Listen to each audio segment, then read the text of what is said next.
Hello friends, welcome to MPSC tech channel. मी अजय कुमार गोसावी. आज आपण गरिबी किंवा दारिद्र्य हा टॉपिक डिटेलमध्ये पाहणार आहोत. स्पर्धा परीक्षेच्या दृष्टीनं अतिशय महत्त्वाचा असलेला टॉपिक आहे, कारण या टॉपिकवर 2 ते 3 प्रश्न हमखास प्रत्येक पूर्व परीक्षे किंवा मुख्य परीक्षेमध्ये विचारले जातात. त्यामुळे हा टॉपिक खूप महत्त्वाचा आहे. तर तो टॉपिक आज आपण डिटेलमध्ये पाहणार आहोत. आता दारिद्र्याचं प्रमाण मोजण्यासाठी किंवा आपण गरिबी म्हणतो, तर 2 कन्सेप्ट आहेत. पहिली असते ती म्हणजे सापेक्ष दारिद्र्य आणि दुसरी कन्सेप्ट आहे ते म्हणजे निरपेक्ष दारिद्र्य. सापेक्ष दारिद्र्य म्हणजे काय?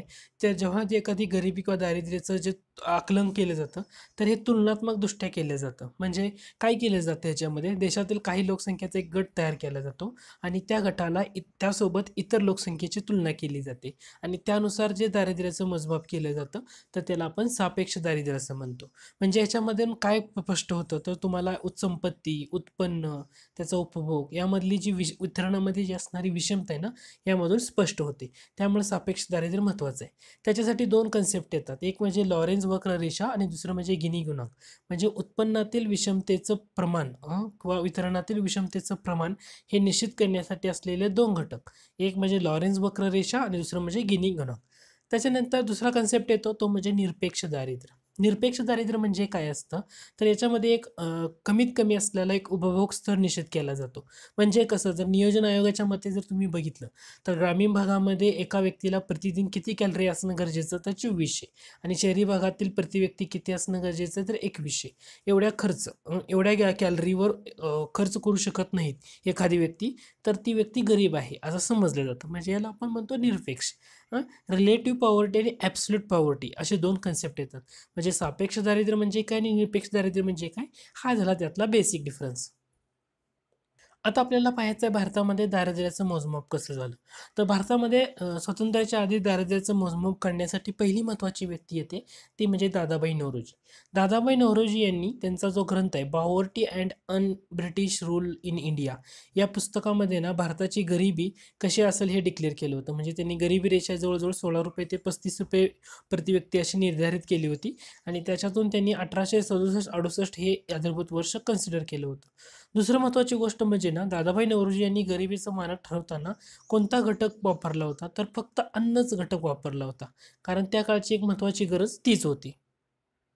आपल्याला परीक्षेसाठी इम्पॉर्टंट काय असतं, तर जे स्वातंत्र्यापासून भारतामध्ये गरिबीचं मोजमाप केलं जातं ना, त्यासाठी काही वेगवेगळ्या कमिटी स्थापन केल्या, काही वेगवेगळे कृती दल स्थापन केले.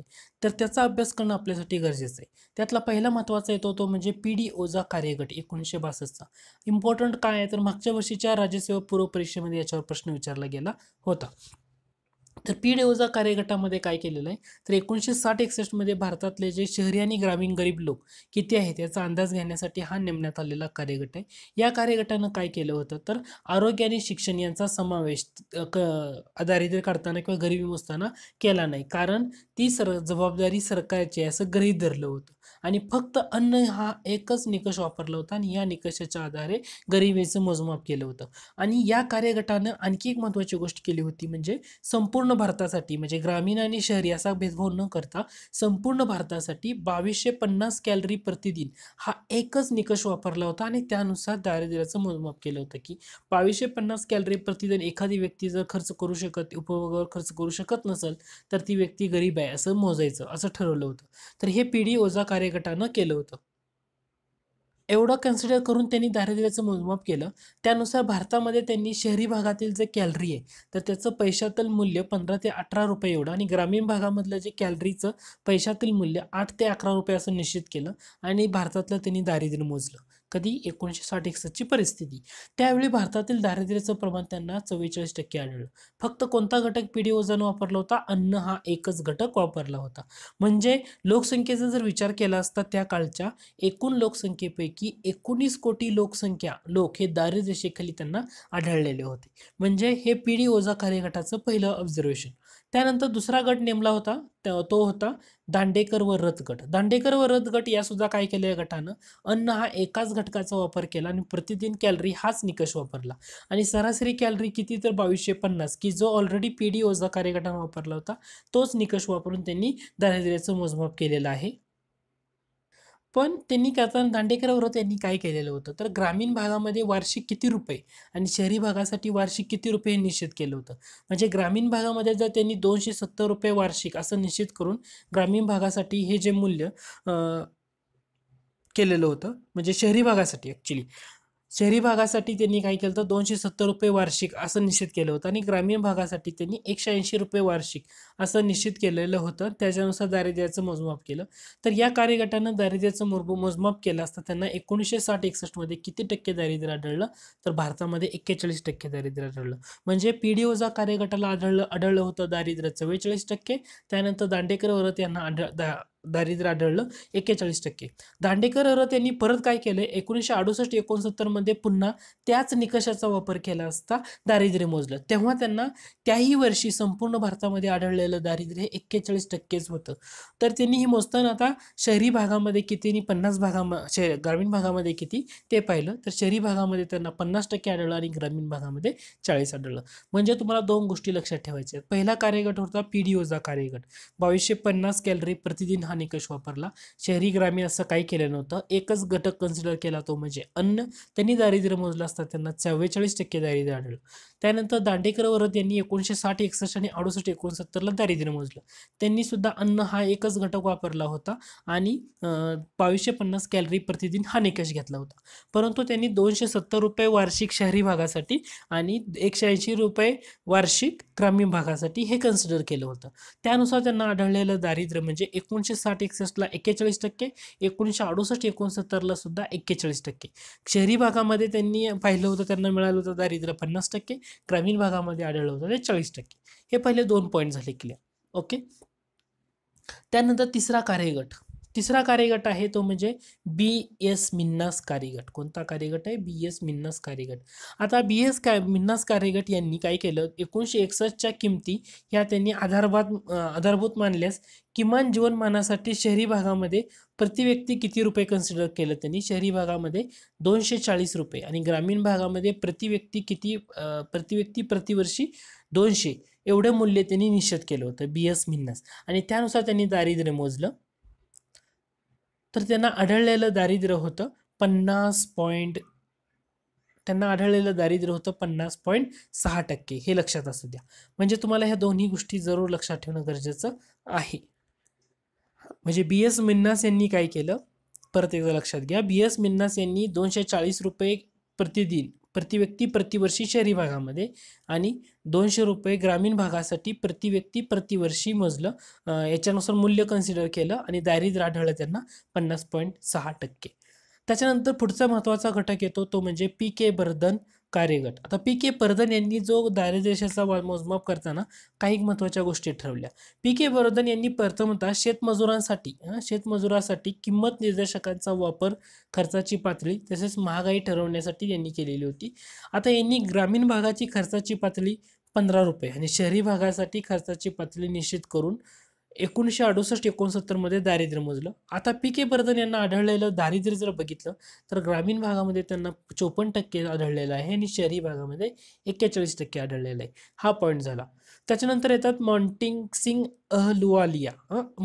अहलुवालिया यांनी काय केलेलं होतं, तर जे जागतिक बँकेचं आर्थिक विकास संशोधन केंद्र आहे त्यांच्यामार्फत भारतातील दारिद्र्यरेषेखाली असलेल्या लोकांचा अभ्यास केला होता. तर त्यांनी बऱ्याच गोष्टी सांगितल्या आहेत. आता या कार्यगटानं काय केलेलं आहे, तर या कार्यगटाने 1956-57 ते 1973-74 हा एक कालखंड निवडला होता आणि या कालखंडासाठी आधारभूत वर्ष कोणत्या वर्षाच्या किमती आधारभूत मानायचं ठरवलं होतं, तर 1960-61च्या या वर्षाच्या किमती आधारभूत मानायचं होतं आणि भारतामध्ये दारिद्र्य काय आहे ते बघायचं होतं. तर त्यांनी ग्रामीण भागामध्ये प्रति व्यक्ती दरमहा कमीत कमी ₹15 आणि शहरी भागासाठी कमीत कमी ₹20 प्रति व्यक्ती दरमहा असं मूल्य कन्सिडर करून दारिद्र्याचं मोजमाप केलेलं आहे. त्या निकषानुसार त्यांना जर 1965-66 मध्ये बघितलं तर 53.9% एवढं दारिद्र्य आढळलंय आणि 73-74 मध्ये ते 46.1% एवढं दारिद्र्य आढळलेलं आहे. म्हणजे आता या कार्यगटाचा अहवाल दोन गोष्टीसाठी महत्त्वाचा कन्सिडर केला जातो. पहिली महत्त्वाची गोष्ट म्हणजे 1974 मध्ये जे गरिबी हटाव हे लक्ष ठेवून 5व्या पंचवार्षिक योजनेमध्ये जे भर देण्यात आला त्याचं रिझन म्हणजे मॉन्टिंगसिंग अहलुवालिया यांचा हा अहवाल. म्हणजे 5व्या योजनेमध्ये जो गरिबी हटावचा नारा दिला घेण्यात आला होता, म्हणजे गरिबी हटाव हे टार्गेट टार्गेट ठरवून केलं होतं. ॲक्च्युली गरिबी हटावचा नारा दिला होता 4थ्या योजनेमध्ये 1971च्या निवडणुकीच्या वेळी, परंतु 5व्या योजनेमध्ये ॲक्च्युली इम्प्लिमेंटेशन त्याचं सुरू झालेलं होतं. त्याचं रिझन म्हणजे मॉन्टिंग सिंग अहवले यांचा एक अहवाल आहे. दुसरं म्हणजे चांगल्या कृषी हंगामामध्ये आणि खराब कृषी हंगामामध्ये काय फरक होतो तेही यामधून तुम्हाला पाहायला मिळतं. तर दारिद्र्यामध्ये चढ उतार होताना दिसते. म्हणजे कृषी हंगाम जर चांगला असेल तर दारिद्र्याचं प्रमाण कमी आणि कृषी हंगाम जर वाईट असेल तर दारिद्र्याचं प्रमाण जास्त, हे मॉन्टिंग सिंग अहलोया यांच्या रिपोर्टवरून कळत होतं. आता त्यानंतर दारिद्र्याबाबत किंवा गरिबीबाबत आणखी एक महत्त्वाचा आकडेवारी ती म्हणजे गौरव दत्त आणि मार्टिन रॅव्हेलिन हे दोघं नाव खूप महत्त्वाचं आहे. पॉवर्टी गॅप ही संकल्पना कोणत्या कार्यगटानं मांडली? तर पॉवर्टी गॅप ही संकल्पना गौरव दत्त आणि मार्टिन रॅव्हेलिन यांनी मांडलेली. म्हणजे 1989 मध्ये प्रादेशिक असमतोल आणि दारिद्र्यविषयक कार्यगटाने एक अहवाल जाहीर केला होता. तर यांनी काय केलेलं होतं, तर 1983 मधील भारतातील दारिद्र्याचं प्रमाण सांगितलं होतं. तर 1983 मध्ये भारतातील दारिद्र्याचं प्रमाण होतं 43.9% आणि पॉवर्टी गॅप ही संकल्पना या कार्यगटानं पहिल्यांदा मांडली. पॉवर्टी गॅप म्हणजे काय, की एक राष्ट्रीय दारिद्र्य रेषेपासूनचं अंतर म्हणजेच पॉवर्टी गॅप म्हणजे एक राष्ट्रीय दारिद्र्य रेषा कन्सिडर केली जाते आणि प्रत्येक राज्याचा त्याच्याजवळ आहे की नाही हे पाहिलं जातं. याच्यातून पॉवर्टी गॅप हे तुम्हाला समजते. म्हणजे ग्रामीण भाग हा पॉवर्टी गॅप, शहरी भाग त्याच्यामध्ये पॉवर्टी गॅप, म्हणजे ग्रामीण भाग आणि शहरी भाग याच्यामध्ये पॉवर्टी गॅपचं जर कन्सिडर केलं तर ग्रामीण भागात पॉवर्टी गॅप शहरी भागापेक्षा जास्त आढळलेला आहे गौरव दत्त आणि मार्टिन रॅव्हेलिन यांना. त्यानंतर पुढचा कार्यगट येतो तो म्हणजे मिन्हास जैन तेंडुलकर कार्यगट. आता मिन्हास जैन आणि तेंडुलकर कार्यगटानं 1987-88 मध्ये भारतातील एकूण दारिद्र्य पाहिलं तर त्यांना ते आढळलं होतं 42.7%. ग्रामीण भागामध्ये होतं ते 44.8 आणि शहरी भागामध्ये होतं ते 36.5. म्हणजे इथे बऱ्याच गोष्टी आहेत. म्हणजे तुम्हाला एक लक्षात घ्या की आतापर्यंत आपण जे पाहतोय तर हे प्रत्येक गटानं केलेलं अनालिसिस आहे. परीक्षेसाठी इम्पॉर्टंट ठरतं ते सुरेश तेंडुलकर समितीचं आणि रंगराजन समितीचं, ते आपण आता पुढे पाहणार आहोत. त्याच्या अगोदर नियोजन आयोगानं काय केलं होतं, तर दारिद्र्य रेषा ठरवण्यासाठी 1973 मध्ये एका कृती दलाची स्थापना केलेली होती. आता हा जो कृती दल नेमण्यात आला होता, या कृती दलानं काय केलं तर दारिद्र्य टोपली ही निरपेक्ष दारिद्र्याचा निकष अशा प्रकारची एक संकल्पना मांडली होती. दारिद्र्य टोपली आणि या दारिद्र्य किंवा पॉवर्टी बास्केट असंही म्हटलं जातं. या दारिद्र्य टोपलीमध्ये त्यांनी अन्न हा एकाच घटकाचा समावेश केला होता आणि अशा काय म्हटलं होतं की किमान 2 वेळचं अन्न मिळवू न शकणारा व्यक्ती हा गरीब समजावा असं केलं होतं.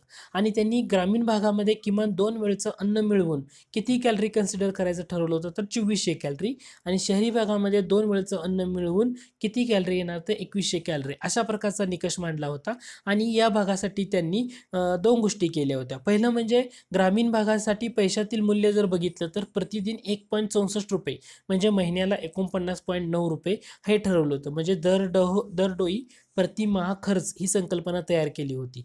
आणि त्यात त्यांनी असं म्हटलं होतं की एवढे जर एखादी व्यक्ती खर्च करू शकत प्रत्येक दिवसाला 1.64 रुपये तर ती व्यक्ती दारिद्र्य रेषेखाली असावा असं समजावं असं त्यांनी सांगितलं होतं. आणि याच्यानुसार त्यांनी नियोजन आयोगाला 1973-74 मध्ये किती दारिद्र्य आढळले तर ते 49.9% दारिद्र्य आढळले. किती आढळले 49.9%. आणि ग्रामीण भागामध्ये जर ते बघितलं तर 56.4 आणि शहरी भागामध्ये 49% एवढं दारिद्र्य त्यांना सापडलेलं आहे.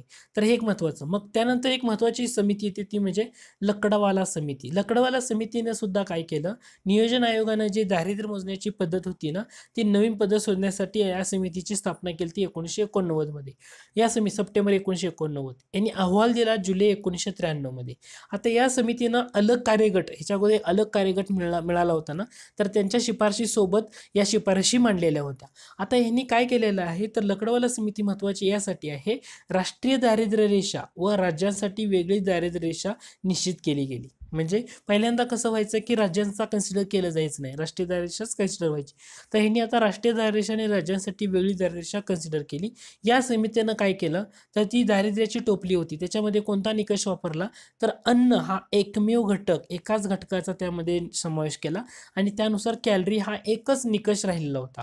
या समितीनं सुद्धा पुन्हा काय केलं तर शहरी भागामध्ये 2100 कॅलरी, ग्रामीण भागामध्ये 2400 कॅलरी हे जे अलग कार्यगटानं सुचवलेले निकष होते ते सुद्धा त्यांनी त्यांनी पुढं कन्सिडर तसंच केले. आता या कृती दलाने 1973-74 मध्ये दरडोई प्रतिमाह खर्चाची पातळी ठरवल्याप्रमाणे ग्रामीण भागामध्ये त्यांनी पूर्ण 49 रुपये केलं आणि शहरी भागामध्ये पूर्ण 57 रुपये अशी खर्चाची पातळी ठरवली. किती? प्रत्येक महिन्याला.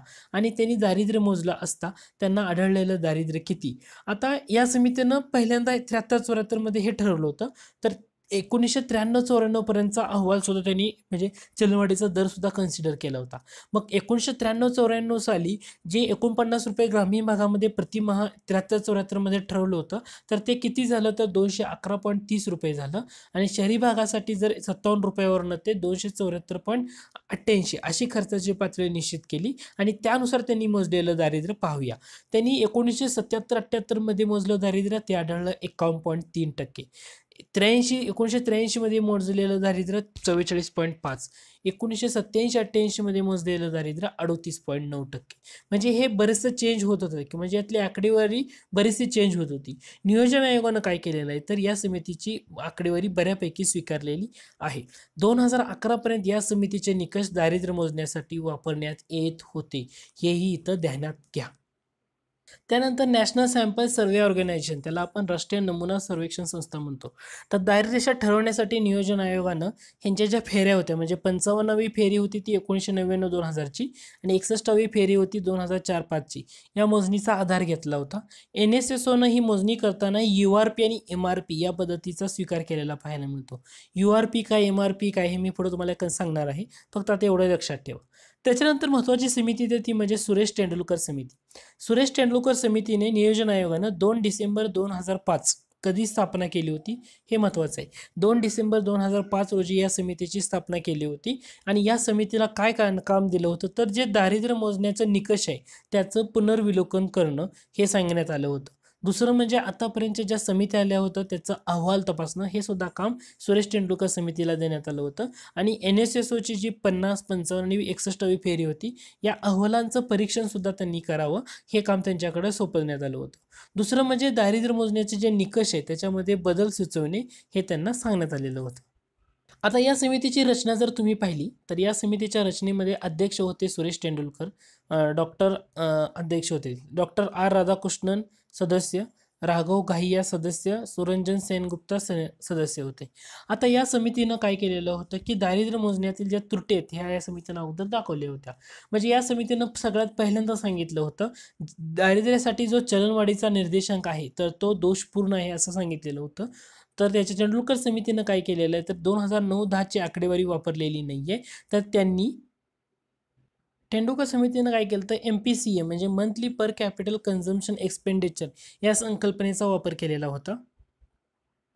तेंडुलकर समितीनं 2004-05 मध्ये URP 2004-05 मध्ये URP पद्धतीनुसार खर्चाची पातळी म्हणजे ग्रामीण भागासाठी आणि शहरी भागासाठी वेगवेगळी निश्चित केली होती. तर त्यांनी शहरी भागासाठी 538.60 रुपये तर ग्रामीण भागासाठी 356.30 रुपये एवढी निश्चित केली होती. दुसरं महत्त्वाची गोष्ट म्हणजे खर्चाची पातळी कोणता घटक निश्चित करून करण्यात आली होती, फक्त अन्न हा घटकच कन्सिडर करून निश्चित करण्यात आली होती. यामध्ये आरोग्य आणि शिक्षण यासाठी लागणारा जो खर्च होता त्याचा समावेश करण्यात आलेला नव्हता. तर हे लक्षात घ्या. आरोग्य आणि शिक्षण यांचा समावेश केल्यावर या समितीनं काय केलं पुन्हा त्या खर्चाची पातळी होती ती शहरी भागासाठी वाढवली. शहरी भागासाठी 578.80 रुपये आणि ग्रामीण भागासाठी ती किती झाली 446.68 रुपये एवढी निश्चित केली. त्यानुसार दारिद्र्याचं मोजमाप केलं तर URP पद्धतीनुसार मिळालेलं दारिद्र्य होतं ते 27.5% की त्याच्यामध्ये फक्त अन्न घटक होता. त्याच्यानंतर तेंडुलकर समितीच्या पद्धतीनुसार म्हणजे त्यांनी त्याच्यामध्ये आरोग्य आणि शिक्षण यांचा समावेश केला होता ना तेंडुलकर समितीनं, त्यानुसार मिळालेलं दारिद्र्य जर बघितलं तर ते एकूण 37.2% होते. शहरी भागाचं जर बघितलं तर ते 25.5 आणि ग्रामीण भागातलं 41.8. म्हणजे तेंडुलकर समितीला असं आढळलं की फक्त अन्न हा घटक कन्सिडर करून URP पद्धतीनुसार दारिद्र्य मोजलं तर ते 27.5% भरतंय. अन्नासोबत शिक्षण आणि आरोग्य या दोन गोष्टी कन्सिडर करून जर दारिद्र्य मोजलं असता ते दारिद्र्य 37.2% भरते. म्हणजे जवळजवळ 10%चा फरक इथं आहे. शहरी भागातलं 25.5 आणि ग्रामीण भागातलं 41.8. तर तेंडुलकर समितीनं परत काय केलं NSSOनं 2009-10 मध्ये काढलेला जो 66वा सर्वे त्याच्यानुसार आकडेवारी शासनाला दिली आणि ती आकडेवारी शासनानं पुन्हा प्रसिद्ध केलेली आहे. आता 2009-10 मध्ये पुन्हा दारिद्र्य रेषा जी आहे म्हणजे शहरी भागासाठी आणि ग्रामीण भागासाठी जी खर्चाची पातळी आहे ना ती निश्चित करण्यात आली. 2009-10 मध्ये शहरी भागासाठी जी खर्चाची पातळी होती ती 859.6 रुपये आणि ग्रामीण भागासाठी खर्चाची पातळी 672.8 रुपये एवढी निश्चित केली आणि त्यानुसार दारिद्र्य मोजलं असता ते दारिद्र्य आढळलं 29.8%. म्हणजे तेंडुलकर समितीला असं आढळलं की 2004-5च्या तुलनेत 9-10 मध्ये दारिद्र्य हे जवळजवळ 7 ते 8% कमी झालं. कारण 2004-5 मध्ये त्यांना ते दारिद्र्य 37% आसपास आढळलं होतं, ते आता त्यांना 29.8% आढळलं 2009-10 मध्ये. कारण ती दारिद्र्य रेषेची जी पातळी आहे खर्चाची पातळी ती वाढवण्यात आली होती 859 आणि 672.8. तर याच्या राज्यांचा जर विचार केला असताना तर त्यावेळी त्यांना बिहार राज्यामध्ये 9-10 मध्ये बिहार राज्यामध्ये सर्वाधिक दारिद्र्य आढळलं आणि पुदुच्चेरी किंवा पांडिचेरी आपण म्हणतो की ज्यांच्यामध्ये दारिद्र्य हे खूप कमी आढळलं. पुन्हा तेंडुलकर समितीनं काय केलं 2011-12 मध्ये खर्चाची पातळी निश्चित केली आणि शहरी आणि ग्रामीण भागासाठी कन्सिडर केलं. शहरी भागासाठी 1000 रुपये, ग्रामीण भागासाठी 816 रुपये ठरवलं आणि दारिद्र्याचं मोजमाप केलं. तर 2011-12 मध्ये त्यांना आढळलेलं दारिद्र्य हे फक्त 21.9% होतं. त्यातलं शहरी भागातलं 13.7 आणि ग्रामीण भागातलं 25.7. म्हणजे दारिद्र्याचं प्रमाण हे हळूहळू कमी झालेलं आहे. मग आता तेंडुलकर समिती नेमली होती 2005ला, अहवाल दिला 2009ला. दारिद्र्य मोजमाप पद्धतीसाठी त्यांनी मंथली पर कॅपिटल एक्सपेंडिचर हा निकष वापरला होता. त्यानंतर एक रंगराजन अहवाल आहे, रंगराजन रिपोर्ट आहे. रंगराजन सुद्धा नियोजन आयोगानंच नेमली होती मे 2012 मध्ये आणि जुलै 2014 मध्ये त्यांचा रिपोर्ट आला. त्यांनी monthly expenditure of family of 5 म्हणजे एका कुटुंबात कमीत कमी 5 लोक असतात असं कन्सिडर करून दारिद्र्याचं मोजमाप केलेलं होतं. आता सुरेश तेंडुलकर समितीनं जे 2011-12 मध्ये दारिद्र्य मोजलं कसं 1000 रुपये ग्रामीण भागासाठी आणि शहरी भागासाठी आणि ग्रामीण भागासाठी 816 रुपये खर्चाची पातळी निश्चित करून ते आढळलं होतं किती 21.9%. आता या आकडेवारीनुसार दारिद्र्य रेषेखाली सर्वाधिक लोकसंख्या कोणत्या राज्यामध्ये आहे तर तो लागतो उत्तर प्रदेश राज्यामध्ये सर्वाधिक लोकसंख्या 2011-12 मध्ये आणि महाराष्ट्राचा क्रमांक 4था लागतो. दारिद्र्याच्या प्रमाणानुसार विचार करता सर्वाधिक प्रमाण किंवा पर्सेंटेज असं म्हणतो तर ते पर्सेंटेजनुसार छत्तीसगड राज्यामध्ये सर्वाधिक आहे, सर्वात कमी अंदमान निकोबार या केंद्रशासित प्रदेशामध्ये येतो. मग आता तुम्हाला आता लक्षात काय ठेवायचं आहे तेंडुलकर समितीच्या शिफारशीनुसार प्रथम 5 राज्य कोणती की जो 2011-12 नुसार तर दारिद्र्य रेषेखाली लोकसंख्या निहाय राज्यांचा क्रम फक्त लोकसंख्या कन्सिडर केली त्याचं पर्सेंटेज कन्सिडर न करता तर लोकसंख्या कन्सिडर केली असता पहिला क्रमांक हा उत्तर प्रदेशचा आहे, दुसरा क्रमांक बिहारचा, तिसरा मध्य प्रदेश, चौथा महाराष्ट्र. उत्तर प्रदेश, बिहार, मध्य प्रदेश, महाराष्ट्र असा क्रमांक येतो. आणि लोकसंख्येच्या प्रमाणानुसार जर कन्सिडर केलं तर छत्तीसगडमध्ये सर्वाधिक दारिद्र्य आढळतं पर्सेंटेजनुसार आणि Dadra Nagar Haveli 2 number, Jharkhand 3 number, Manipur 4 number. म्हणजे 2011-12 मध्ये सुरेश तेंडुलकर समितीनं दारिद्र्याचं प्रमाण जे 21.9% भारताचं दारिद्र्य सांगितलं होतं तर त्याच्यामध्ये दारिद्र्य रेषेखाली लोकसंख्या निहाय राज्यांचा क्रम बघितला तर उत्तर प्रदेशमध्ये सर्वाधिक जास्त लोकसंख्या आहे, महाराष्ट्र 4थ्या क्रमांकावर येतो. लोकसंख्येचं प्रमाण जर कन्सिडर केलं तर छत्तीसगडमध्ये ते प्रमाण जास्त आहे, दादरा नगर हवेली 2, झारखंड 3 आणि मणिपूर 4. आता सुरेश तेंडुलकर समितीच्या शिफारशीनुसार शेवटून 5 राज्य 2011-12 नुसार ते जर बघितलं तर ते शेवटून 5 राज्यामध्ये 1 नंबरला येतं लक्षद्वीप, मग अंदमान निकोबार, दीव दमण, सिक्कीम आणि गोवा असा क्रमांक येतो. आणि लोकसंख्येच्या प्रमाणानुसार जर बघितले तर अंदमान निकोबार, लक्षद्वीप असं. आता पुढची महत्त्वाची कमिटी ती म्हणजे सी रंगराजन कमिटी. आता सी रंगराजन कमिटीची स्थापना होती 2012 मध्ये, तिने अहवाल दिला जून 2014 मध्ये. रंगराजन कमिटीमध्ये बरेचसे लोक होते, त्यामध्ये के सुंदरम, KL दत्ता, महेंद्र देव, महेश व्यास या सर्व लोकांचा कन्सिडर केलेला आहे. आता या समितीनं दारिद्र्याचं प्रमाण ठरवण्यासाठी मोजण्यासाठी अन्न या घटकाबरोबरच इतर 4 महत्त्वाच्या घटकांचा वापर केलेला आहे. त्याच्यामध्ये निवारा, कपडे, शिक्षण आणि वाहन कर्ज हे सुद्धा त्यांनी कन्सिडर केलेलं आहे. निवारा, कपडे, शिक्षण आणि वाहन कर्ज हे सुद्धा त्याने अन्न या घटकामध्ये वापरलेलं आहे. आता रंगराजन कमिटीनं काय केलेलं आहे तर 2000 NSSOचं जे 68वा फेरी आहे 2011-12 मधली त्याचा वापर करून URP, NRP या पद्धतीनुसार MMRP, URP, MRP, NNRP या पद्धतीने सुद्धा मोजणी केलेली आहे. आता आपल्याला त्या URP, NRP, MMRP काय आहे ते सुद्धा आपल्याला पाहणं गरजेचं आहे. आता ते पाहण्यासाठी आपण अगोदर काय करूया पाहून घेऊया, त्यानंतर ते कन्सेप्ट पाहूया. आता MMRP पद्धतीने यांनी मोजणी केली असता त्यांना व्यक्तीचा जो प्रति महिना खर्च आहे तसंच वर्षभरात लागणाऱ्या 5 वस्तूंच्या उपभोगावरील खर्च हा सुद्धा त्यांनी त्यामध्ये कन्सिडर केलेला आहे. तत्पूर्वी आपल्याला काय पाहणं गरजेचं आहे, तर तत्पूर्वी आपल्याला URP म्हणजे काय, URP म्हणजे युनिफॉर्म रिकॉल पिरियड, म्हणजे ज्या सर्व उपभोग्य वस्तू आहेत ना तर त्यांच्या 30 दिवसांचा जो रेफरन्स कालावधी आहे ना तर त्याच्या आकडेवारीचा समावेश त्यामध्ये करण्यात येतो. MRP मध्ये मिक्स्ड रिकॉल पिरियड, म्हणजे याच्यामध्ये 30 दिवसांचा जो उपयोग वस्तू आहेत ना ते कन्सिडर होताच, त्याचबरोबर त्याच्यामध्ये एक महत्त्वाची गोष्ट आढळते ते म्हणजे 5 प्रकारच्या अधूनमधून खरेदी करण्यात येणाऱ्या गैरखाद्य वस्तू. त्याच्यामध्ये कोणत्या येतात, कपडे, चपला, टिकाऊ वस्तू, कपडे, चपला, टिकाऊ वस्तू, शिक्षण आणि आरोग्य खर्च हे सुद्धा त्यामध्ये कन्सिडर केलं जातं MRP मध्ये. MMRP मध्ये काय कन्सिडर केलं जातं, जे 30 दिवसासाठी असणारा महत्त्वाचा रेफरन्स ऑलरेडी आहे, त्याचबरोबर 7 दिवसांचा संदर्भासाठी आणि 365 दिवसांच्या संदर्भासाठी 30 दिवसांचा जो URP मध्ये आहे तर तो आहे असा कन्सिडर केला जातो.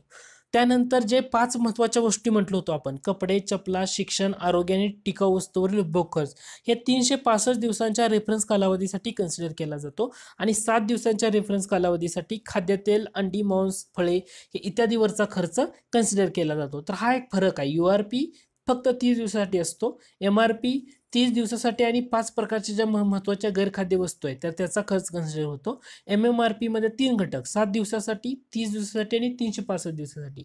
30 दिवसासाठी जे URP पद्धतीनुसार उपयोग वस्तू महत्त्वाच्या, 365 दिवसांसाठी 5 महत्त्वाच्या वस्तू, कपडे, चपला, शिक्षण, आरोग्य आणि टिकाऊ वस्तूवरील उपभोग खर्च हे कन्सिडर केलं जातं आणि 7 दिवसांच्या कालावधीकरता खाद्यतेल, अंडी, मांस, फळे इत्यादीवरचा खर्च हा समावेश केला जातो. हा फरक आहे. तर रंगराजन समितीने ह्या MMRP म्हणजे मॉडिफाईड मिक्स रिकॉल पिरियडचा सुद्धा वापर केलेला आहे. आता मग जी रंगराजन समिती होती, या रंगराजन समितीनं MMRP ही पद्धत वापरली, म्हणजे मॉडिफाईड मिक्स रिकॉल पिरियड, म्हणजे त्याच्यामध्ये 7 दिवसांचा रेफरन्स कालावधी, 30 दिवसांचा रेफरन्स कालावधी आणि पूर्ण वर्षभराचा रेफरन्स कालावधी, असं तिन्ही कालावधी कन्सिडर करून जे काढले गेलेले दारिद्र्य आहेत. तर 2011-12 मध्ये रंगराजन समितीनं पुढचे निकष काढले. त्याच्यामध्ये त्यांनी ग्रामीण भागासाठी ठरवलेली जी 2400 कॅलरी होती ना तर त्यांनी ती चेंज करून ग्रामीण भागासाठी किती कॅलरी केलेली आहे, 2155 कॅलरी हा निकष त्यांनी निश्चित केला होता. म्हणजे याचं पैशातील मूल्य जर बघितलं तर ते 554 रुपये ठेवलं होतं आणि 4 आवश्यक घटकांचं पैशातील मूल्य 141 रुपये आणि इतर घटकांचं 277 रुपये असं कन्सिडर केलं होतं. ग्रामीण भागासाठी त्यांनी दारिद्र्य ठरवताना दर डोई 972 रुपये मासिक खर्च एवढा कन्सिडर केला होता आणि शहरी भागासाठी जो 2100 कॅलरी होते ना त्याच्याऐवजी त्यांनी 2090 हा निकष वापरलेला होता आणि याच्यासाठी त्यांनी दर डोई किती खर्च मासिक खर्च कन्सिडर केला होता तर तो 1407 रुपये कन्सिडर केला होता. ह्या आकडेवारी रेफरन्स मानून रंगराजन समितीनं जे आकडेवारी दिली त्याच्यानुसार दारिद्र्य रेषेखालील लोकसंख्या निहाय राज्यांचा जर क्रम बघितला तर सर्वाधिक जास्त लोकसंख्या कोणत्या राज्यामध्ये आढळली तर उत्तर प्रदेशमध्ये. महाराष्ट्राचा क्रमांक 5वा येतो. जर तुम्ही सुरेश तेंडुलकर समितीचं पाहिलं असतं तर तिथं सुद्धा दारिद्र्य सर्वाधिक जास्त उत्तर प्रदेशमध्ये आढळलं होतं, परंतु महाराष्ट्राचा क्रमांक तेंडुलकर समितीनुसार 4था होता, मात्र रंगराजन समितीनुसार तो 5वा झालेला आहे. बिहार, मग मध्य प्रदेश, पश्चिम बंगाल अनुक्रमे येतात. आणि लोकसंख्येच्या प्रमाणानुसार बघितलं तर तिथं सुद्धा छत्तीसगड राज्यामध्येच पर्सेंटेजनुसार जास्त दारिद्र्य आढळलेलं आहे. मग मणिपूर, ओरिसा, मध्य प्रदेश आणि झारखंड यांचा क्रमांक लागतो. आता रंगराजन समितीनुसार महत्त्वाच्या गोष्टी आपण पाहिल्या. आता त्यांनी दारिद्र्य रेषा जी कन्सिडर केली त्याचा कंपॅरिझन पाहूया. आता रंगराजन समिती आणि तेंडुलकर समिती यांचं आपण ना शहरी दारिद्र्य रेषा यांचं कंपॅरिझन पाहूया. शहरी दारिद्र्य रेषेचं कंपॅरिझन करताना प्रति व्यक्ती प्रतिदिन तेंडुलकर समितीनुसार 33, रंगराजन समितीनुसार 47, प्रति व्यक्ती प्रति महिना तेंडुलकर समितीनुसार 1000, रंगराजन समितीनुसार 1407, प्रति कुटुंबातील 5 व्यक्ती प्रति महिना तेंडुलकर समितीनुसार 5000, रंगराजन समितीनुसार 7035. दुसरं लक्षात ठेवा, तेंडुलकर समितीनं एक प्रत्येक व्यक्तीचं मोजलं, पण रंगराजन समितीनं काय कन्सिडर केलं होतं दारिद्र्य मोजताना, एका कुटुंबामध्ये 5 व्यक्ती आहेत आणि या 5 व्यक्तीमधली समजा एखादी व्यक्ती, आता रंगराजन समितीमधला दोष तोच आहे. तर रंगराजन समितीनं दारिद्र्य मोजताना एका कुटुंबामधले 5 व्यक्ती आहेत आणि 5 व्यक्तीमधले जर समजा 2 व्यक्ती चांगल्या कमवतात खूप, 3 व्यक्ती कमवत नाहीत, परंतु त्यांचं जर दारिद्र्य रेषेवरील वर येत असेल ना तर ते दारिद्र्याच्या वर आहेत असं कन्सिडर केलं जातं, ते दारिद्र्य नाहीत असं समजलं जातं, जरी त्यांच्यातले 3 व्यक्ती हे दारिद्र्य रेषेच्या खालच्या असल्या तरी सुद्धा. मग ते 5 व्यक्तीच्या कुटुंबाचं सरासरी कन्सिडर केलं जात होतं. परंतु आपली जी पद्धत आहे कुटुंब पद्धती, ही विभक्त कुटुंब पद्धती सध्या अवलंबली गेलेली आहे, त्यामुळे याच्यावर बराचसा टीका झालेली होती सिंग रंगराजन कमिटीवर. आता आपण आता जे पाहिलं ते कृती दल 1973चा होता आणि लकडवाला समिती 1989 अहवाल 93चा. आता कंपॅरेटिव्हली पाहिलं, कृती दलामध्ये दारिद्र्य टोपलीची संकल्पना आली आणि अन्न हा एकच घटक होता, म्हणजे 2 वेळचे अन्न मिळवू न शकणारा गरीब त्यामध्ये कन्सिडर केला जायचा. लकडवाला समितीने सुद्धा दारिद्र्य टोपलीमध्ये अन्न हा एकच घटक ठेवला होता आणि यांनी काय केलं होतं तर कॅलरी मूल्य हा एकच निकष वापरलेला होता. 1973-74 मध्ये जर त्यांनी बघितलं तर कृती दलानं ठरवलं होतं की 2 वेळचं अन्न आणि ठराविक कॅलरी. तर 73-74 मध्ये दारिद्र्याचं पाहिलं होतं तर ग्रामीण भागामध्ये 49 रुपये प्रति महिना आणि शहरी भागामध्ये 57 रुपये प्रति महिना. आता यांनी दारिद्र्य 73-74 मध्ये जो कृती दल होता त्यांनी जो कॅलरीचं प्रमाण ठरवलं होतं ग्रामीण भागात 2400, शहरी भागात 2100. कॅलरी मिळण्यासाठीचा खर्च कन्सिडर केला होता 1.64 रुपये रोज ग्रामीण भागात आणि शहरी भागामध्ये 1.89 रुपये रोज, म्हणजे महिन्याला किती झाला 49 आणि शहरी भागात 56.64. याच्यानुसार त्यांनी दारिद्र्य मोजलं तर ते दारिद्र्य त्यांना आढळलं 54.9% भारतामधलं 73-74 मध्ये, ग्रामीण भागात 56.4 आणि शहरी भागात 49.9. तेच प्रमाण जर आपण कन्सिडर केलं कुणासाठी लकडवाला समितीनं काय केलं तेच कन्सिडर केलं, फक्त जे एक अधिकृत आकडेवारी घेतली ग्रामीण भागासाठी 49 रुपये प्रति महिना आणि शहरी भागासाठी 57 रुपये प्रति महिना.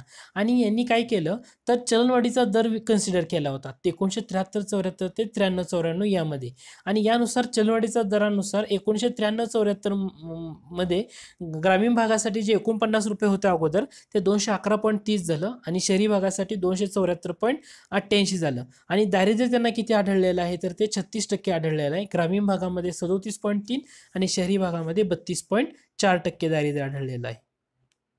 आता या लेसन मधला आपण सगळ्यात शेवटचा पॉईंट पाहतोय ते म्हणजे सुरेश तेंडुलकर समिती आणि रंगराजन समिती कंपॅरिझन. सुरेश तेंडुलकर समितीनं ज्या अगोदरच्या पद्धती सांगितल्या होत्या त्याच्यामध्ये 3 त्रुटी सांगितल्या होत्या. पहिली त्रुटी म्हणजे कॅलरी मूल्य एकच घटक कालबाह्य झाला आहे, म्हणजे पॉवर्टी लाईन म्हणजे हंगर लाईन समजली गेली, तर त्याच्यापेक्षाही काही महत्त्वाच्या गोष्टी आहेत जशा की पोषण, आरोग्य, कपडे, शिक्षण, ऊर्जा. दुसरं सांगितलं की 1973-74 नंतर जो चलनवाढीचा निर्देशांक मिळवला जातोय ना तर तो निर्दोष नाहीये, सदोष आहे, त्याच्यामध्ये काहीतरी फॉल्ट आहे. दुसरं म्हणजे 1973-74 पासून अन्न घटकच विचारात घेतले जात होते, कारण शिक्षण आणि आरोग्य शासन पुरवेल असं ठरवलं आलं होतं, परंतु ते तसं झालेलं नाहीये हे त्यांनी कन्सिडर केलं होतं. म्हणून दारिद्र्य टोपलीमध्ये अन्नाबरोबरच आरोग्य आणि शिक्षण हे सुद्धा त्यांनी परत कन्सिडर केलेलं आहे. आणि URP पद्धतीनुसार जे तेंडुलकर समितीनं दारिद्र्याचं प्रमाण बघितलं तर ते 2004, 5, 9, 10 आणि 11, 12 3 कन्सिडर केलं, तर त्याच्यामध्ये आढळलेलं दारिद्र्य त्यांना जर तुम्ही बघितलं तर ग्रामीण भागामध्ये एकूण दारिद्र्य 37.2 2004-5 ला, 2009-10 ला 29.8, 2011-12 ला ते 21.9% आढळलेलं आहे, हे लक्षात असू द्या. आणि URP पद्धतीनुसार त्यांनी जे दरडोई खर्च कन्सिडर केला होता तो 546.68, 578.80 2004-5 ला, 9-10 ला तो 672.8, 859.6 शहरी भागासाठी झाला, आणि 2011-12 ला तो 816 आणि 1000 रुपये हा कन्सिडर झाला. त्यामुळे हे सुद्धा फॅक्ट महत्त्वाचे आहेत. URP पद्धतीनुसार युनिफॉर्म रिकॉल पिरियड आणि दारिद्र्याचं प्रमाण मोजलं आणि त्याच्यानुसार त्यांना आढळलेलं दारिद्र्य सर्वाधिक जास्त कुठं आढळलेलं आहे प्रमाण तर बिहारमध्ये सर्वाधिक जास्त प्रमाण होतं 9-10 मध्ये, आणि 11-12 मध्ये कुठं आढळलेलं आहे तर छत्तीसगडमध्ये. परीक्षेला याच्यावर सुद्धा फसवलं जाऊ शकतं, 9-10 मध्ये बिहारमध्ये प्रमाण आहे हे लक्षात घ्या. आणि रंगराजन समितीने काय केलं होतं तर दारिद्र्य टोपलीमध्ये अन्नाबरोबरच 4 आवश्यक घटक ऍड केले होते, शिक्षण, कपडे, निवारा आणि वाहन खर्च, इतर घटक सुद्धा त्यामध्ये होते. त्यांनी NSSOची जी 68वी फेरी होती त्यातल्या 2011-12च्या मोजणीचा आधार घेतला होता आणि त्याच्यासाठी MMRP म्हणजे modified mix recall period consider केला होता.